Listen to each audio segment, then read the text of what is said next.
সম্মানিত ভাইরা, অনেক মানুষের দেখবেন শারীরিক ব্যাধির কারণে হোক, টেনশনের কারণে হোক ঘুম হয় না। এরম লোক আছে না নাই? একটু কথা বলেন। জি জি, আসলে আমাদের এই দেহ না দুটো কাজ করে, একটা কাজ করে ব্রেন, আর একটা কাজ করে অঙ্গ প্রত্যঙ্গ। জি জি, তো যারা দেহের অঙ্গের কাজ করে তারা ক্লান্ত হয়, কষ্টের জীবন, সারাদিন ধ্যান চালিয়েছে, তো তার কষ্টের জীবন। আল্লাহ বলেছেন ওয়াজআলনা নাওমাকুম সুবাতা ওয়াজআলনা নাহারা মাআশা, আমি আল্লাহ রাতটাকে ঘুমটাকে বানিয়েছি তোমাদের জন্য আরামদায়ক, সুবহানাল্লাহ। দিনটাকে বানিয়েছি জীবিকা উপার্জনের সময়।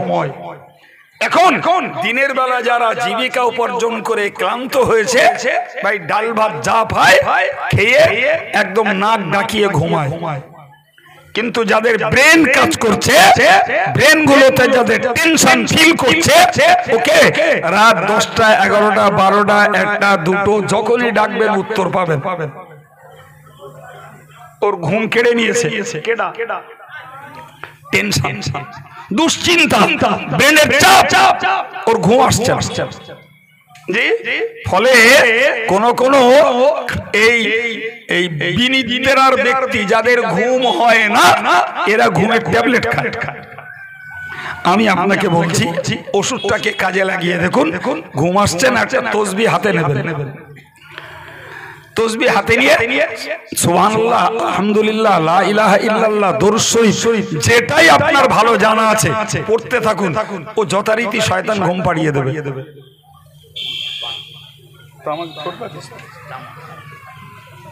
হ্যাঁ না বলে, এই যে কথা বলে না, হাসতেছেন কেন? শয়তান জানে, শয়তান জানে, শয়তান এটা বোঝে যে আদমের আওলাদদের সওয়াব বাড়তি দিলি হবে না, সওয়াব যত কম হয়।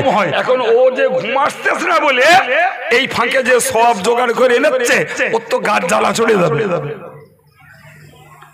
সুতরাং ও মাথার টেনশন এমনি খালি করে দে, ওর অবসাদে ঘুম পাড়িয়ে দেবে। উত্তম ওষুধ, শুয়ে একটু আল্লাহ আল্লাহ করে ঘুম ধরে যাবে। কিন্তু আমরা তো আল্লাহ আল্লাহ করবো না, তো আল্লাহ আল্লাহ করবো না তো। সুতরাং রাত জাগবো, ট্যাবলেট খাবো, কিন্তু আল্লাহর নাম দেবো না। নাউজুবিল্লাহ বললে। অথচ আমার আল্লাহ বললেন জ্ঞানী হলো তারাই যেখানে দাঁড়িয়ে থাকুক আল্লাহকে স্মরণ করে। সম্মানিত ভাইরা আমার, হযরত পীর হাসান বসরি রাহমাতুল্লাহ আলাইহি, হাসান বসরি বেশ ভারী রাত্রিতে খোলা আকাশের নিচে আসমানের দিকে তাকিয়ে আছেন। আমার আল্লাহ বলেছেন ওয়ালাকাদ যায়্যানাস সামাআদ দুনিয়া বিমাসাবিহ, আমি আল্লাহ দুনিয়ার আকাশটাকে সুন্দর সুন্দর প্রদীপ দিয়ে, তারকা দিয়ে উজ্জ্বল করেছি, সৌন্দর্যমণ্ডিত করেছি। সুবহানাল্লাহ হবে না? না আমরা এরকম করতে পারি বোধ হয় নাকি? আচ্ছা, আকাশের তারা কখনো বিলুপ্ত হয়ে যায়? হ্যাঁ না বলেন? যায় বাপ? কখনো না। আরে বাবা, আকাশের সৌন্দর্যই হলো তারা। তো যখন আকাশ মেঘাচ্ছন্ন হয় তারা দেখা যায় না। যখন চাঁদের রাত আসে, চাঁদের কাছাকাছি তারাগুলো নজরে আসে না, দূরের তারাগুলো নজরে আসে। তারা অল টাইম আকাশে রয়েছে। এই জন্য আল্লাহ বলেছেন যে ওয়ালাকাদ যায়্যানা, আমি সৌন্দর্যমণ্ডিত করেছি সামাআদ দুনিয়া, দুনিয়ার আকাশটাকে বিমাসাবিহ, ছোট ছোট উজ্জ্বল আলো দিয়ে। সুবহানাল্লাহ।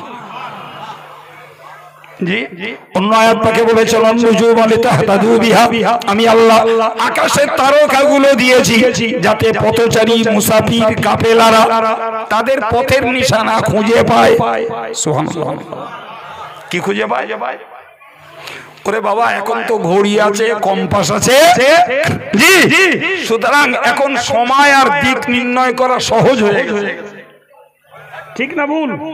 জি, আপনি রাস্তায় উঠুন, শুধু গুগলে ম্যাপটাকে সার্চ করুন, কোথায় যাবে মোবাইল আপনার নিয়ে চলে যাবে, কারণ জিজ্ঞেস করতে হবে না ডাইনে বাঁয়ে কত দূরগে বাঁয়ে কত দূরগে ডাইনে সব মোবাইল বলে দেবে। বিশ্বাস হয়? যারা ব্যবহার করে তারা ভালো জানে। জি, কিন্তু যে কালে না ছিল স্যাটেলাইট, না ছিল গুগলসের আবিষ্কার, না ছিল ম্যাপ, না ছিল সে জমানায় কোন ঘড়ি কোন কম্পাস, ওই আকাশের তারকা দেখে গভীর রাত্রিতে মানুষ চলতো তারা দিক নির্দেশন করে। সুবহানাল্লাহ। আল্লাহ বলেন ওই জন্য আমি তারা দিয়েছি।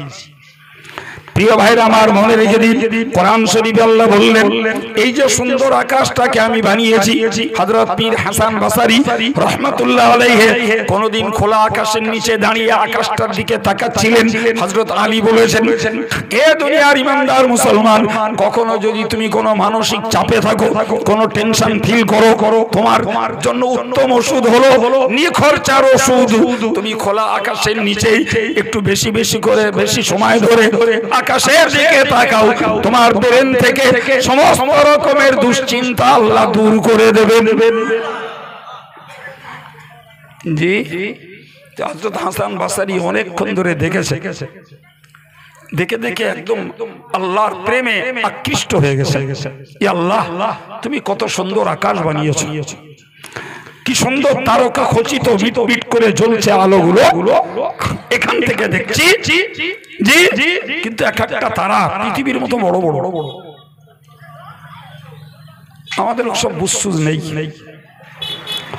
তো হাসান বসরি খানিকক্ষণ ধরে দেখে দেখে তিনি এই আকাশের শোভা সৌন্দর্যে পাগল পারা হয়ে তিনি রাবিয়া বসরিকে ডাকলেন, যে রাবিয়া, বাইরে এসে দেখো আল্লাহর সৃষ্টির কি অপরূপ কৌশল, আল্লাহর সৃষ্টির কি অপরূপ সৌন্দর্য।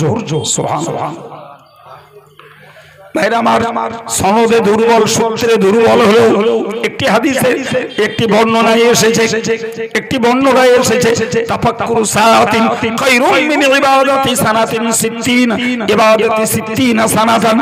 যদি 1 ঘন্টা আল্লাহর সৃষ্টিটাকে নিয়ে ভাবনা চিন্তা করা যায়, গবেষণা করা যায়, আল্লাহর সৃষ্টির প্রতি যদি মনোযোগ দেওয়া যায়, ভাইরা আমার, উক্তিতে উল্লেখিত রয়েছে 60 বছর ধরে আল্লাহর নফল ইবাদত করে যে সওয়াব না পাওয়া যাবে, আল্লাহ সৃষ্টিটাকে নিয়ে 1 ঘন্টা চিন্তা করলে তার থেকেও শ্রেষ্ঠত্ব লাভ করা যাবে।